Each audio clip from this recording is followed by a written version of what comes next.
Welcome all to my YouTube channel.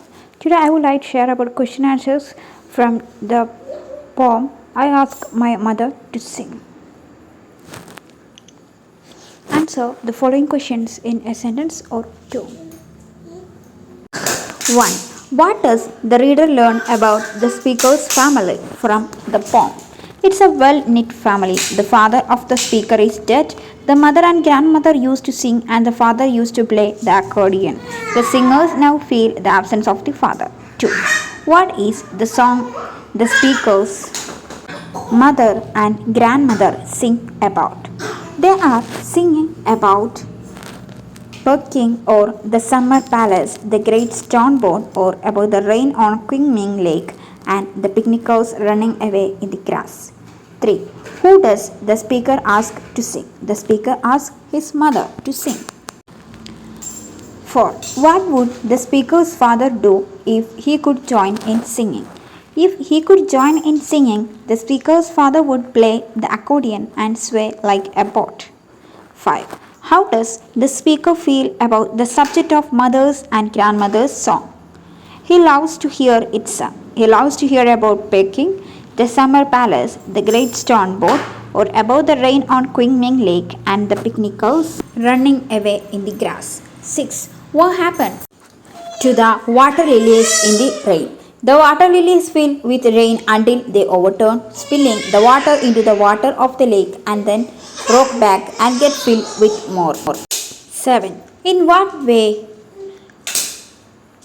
are the water lilies and the speaker's mother or grandmother alike? The water lilies filled with rain until they overturn, spill the water into the lake and then rock back and get filled with more. The same thing is done by speaker's mother and grandmother. When they sing, they cry but continue with the singing. They cry because they think of speaker's father who is no more. When the mother and grandmother sang, the father used to play the accordion. 8. Explain the phrase spilling water into water. The water lilies grows in ponds or lakes or some other water bodies. When it rains, the flowers get filled with water. Then they empty the water into the pond or lake in which they grow. This process continues. 9. What happened to the mother and grandmother as they sing? The mother begins and the grandmother joins her. They sing like young girls. Then they cry thinking of speaker's father who is no more. The father used to play the accordion when the ladies sang. 10. Why do the mother and grandmother cry as they sing? The mother and grandmother cry as they sing because they think of speaker's father who is no more. He used to play the accordion when the ladies sang, so now they miss him bad. Answer in a paragraph. Explain how the speaker feels about his or her family and heritage in the poem. The poem I asked my mother to sing by Lee Yong Lee is highly nostalgic. He recalls the ancient traditions of his family. It begins with formal request by the poet asking his mother to sing to relive the moments that have turned into memories. When his mother starts singing, his grandmother also joins her and both sing like young girls. The singing reminds all of them about the speaker's father who is no more. When he was alive, he used to play the accordion along with song of his wife and mother.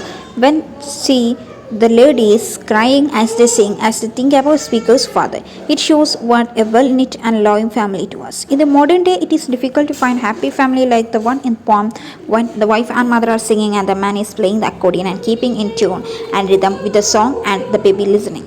2.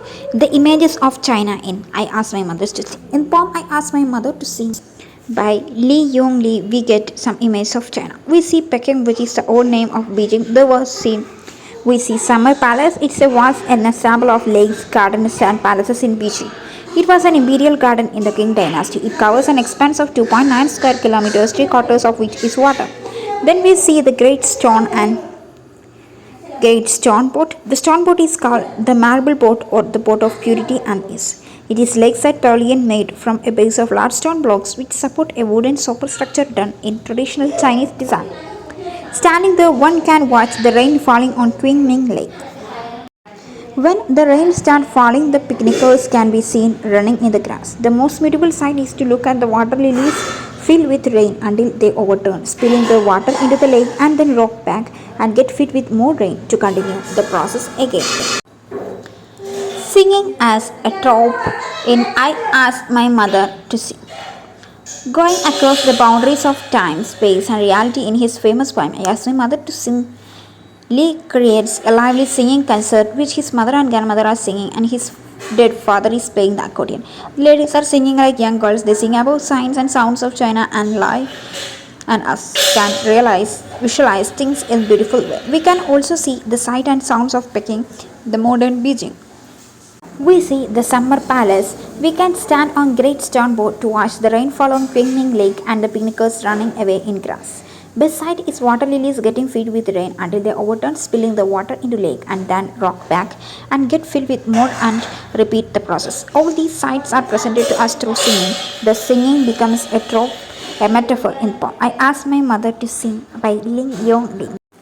Answer in 300 words.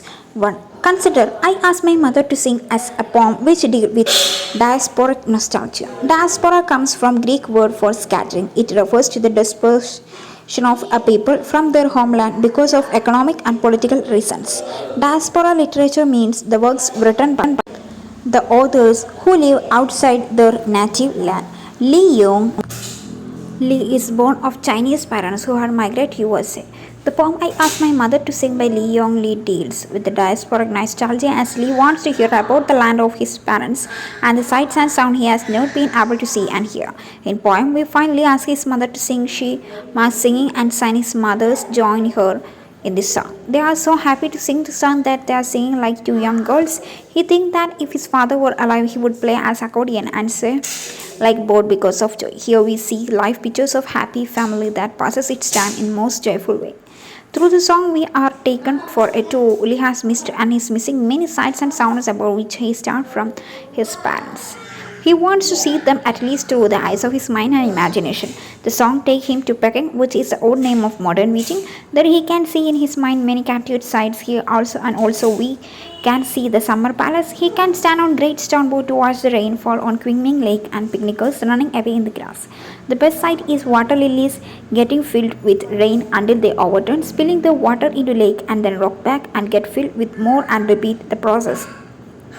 The song make mother and grandmother cry because the father of Lee is not there with them now with his accompaniment of accordion. Nostalgia is at peak here, but the tears don't stop them from continuing with their singing. Certainly, the poem is dealing with diasporic nostalgia. 2. Explain how Lee Young Lee's I Asked My Mother to Sing is about powerful emotions that can be felt by singing. I Asked My Mother to Sing by Lee Yong Lee is certainly about powerful emotions that can be felt by singing. We see how the mother and grandmother start crying as they are singing the song. They cry because emotions surge in their mind. When Lee's father was alive, he used to play the accordion, keeping in the tune with the singing. He also used to sway like a boat when he played the accordion, showing his joy at hearing his wife and his mother singing together. Today he is not with them. He has gone to a world from where there is no return. They miss him so much and that's why they cry even as they sing. The song of mother and grandmother raise other emotions also. Lee can see and we too can see sides that can nose different emotions in him and also us. We are taken for a tour of Peking, the present day Beijing. We see the summer palace. It's a vast ensemble of lakes, garden and palaces in Beijing. It was an imperial garden in Qing dynasty. It covers an expanse of 2.9 square kilometers, 3/4 of which is water. Then we see the great stone boat. The stone boat is called the marble boat or the port of purity and ease. It is lakeside pavilion made from a base of large stone blocks which supported a wooden superstructure done in a traditional Chinese design. Standing on the stone boat, one can watch the rain falling on Qingming Lake. When the rain starts falling, the picnickers can be seen running in the grass. The most beautiful sight is to look at the water lilies filling with rain until they overturn, spilling the water into the lake and then rock back and get filled with more and rain and continue the process again. The ladies cry but they don't stop their singing. Just like the water lilies empty the rainwater, they also empty their tears and continue with the song.